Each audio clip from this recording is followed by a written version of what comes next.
BPL এর ফাইনালে কাল চট্টগ্রামের মুখোমুখি হবে বরিশাল। ফাইনালের আগে প্রস্তুতি সেরে নিচ্ছে ফরচুন বরিশাল। মিরপুরে তারা অনুশীলন করছে, আর সেখানে আছেন আমাদের সহকর্মী মোহাম্মদ হাসিব। হাসিব, বরিশাল দলে নতুন কোনো বিদেশি খেলোয়াড় যোগ দিয়েছেন কিনা? আপনি তো সেখানে আছেন, বিস্তারিত জানাবেন আমাদের।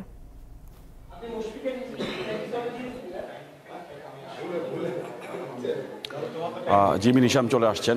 উনি কিন্তু আসলে তাকে কিন্তু ফাইনালের জন্য তাকে এই ফরচুন বরিশাল কিন্তু নতুন করে কন্ট্রাক্টে তাকে আনা হয়েছে এবং তিনি এসেছেন এবং তিনি আসলে কার বদলে খেলবেন সেটা কিন্তু আসলে এখনও নিশ্চিত না। কারণ হচ্ছে ফরচুন বরিশালে যে চারজন বিদেশি কাইল মায়ার্স আছেন, মোহাম্মদ নাবি আছেন, তারপরে ডেভিড মারান, তারা কিন্তু দুর্দান্ত পারফরমেন্স করে যাচ্ছেন শুরু থেকেই। এবং একটা ধারণা আমরা করতে পারছি কারণে যে মোহাম্মদ নবী উনি কিন্তু বেসিক্যালি 8 ম্যাচে 63 রান দিয়েছেন। সেদিক দিয়ে হয়তো বা জিমি নিশামের একটা বড় চান্স থাকতে পারে, যেহেতু এটা ফাইনাল ম্যাচ।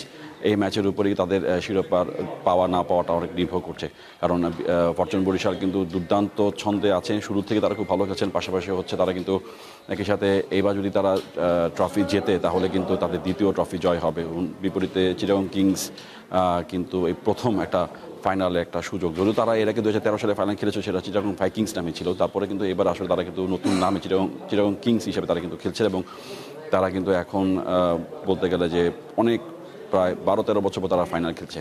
তো সব কিছু মিলে আসলে দুই দলেই কিন্তু বিদেশি ক্রিকেটার রয়েছে, নতুন করে সাইন করা হয়েছে ফাইনালকে সামনে নিয়ে। তারা আসলে কে খেলছেন বা কার বদলে কে খেলছে, জিমি নিশামের কথা বলেছি একটু আগে, কার বদলে কে খেলছেন, কার জায়গায় কে খেলছেন, এই বিষয়টা আসলে একটু পর ফরচুন বরিশালের অধিনায়ক তামিম ইকবাল ব্রিফ করার কথা রয়েছে। আমরা হয়তো ব্রিফিংয়ের পর বিষয়টা একটু স্পষ্ট জানতে পারবো। কারণ চিটাগং কিংস আজকে কিন্তু অনুশীলন করেনি। তারা বিকাল 5টায় রাজধানী একটা হোটেল, যেখানে তারা পুরো টিম উঠেছে, সেখানে তারা ব্রিফ করবে।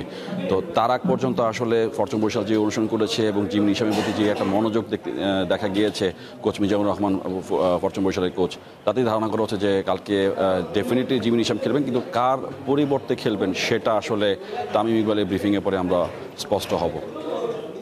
জি হাসিব, আপনাকে ধন্যবাদ। মিরপুরে বিপিএল এর খবর জানাচ্ছিলেন আমাদের সহকর্মী মোহাম্মদ হাসিব।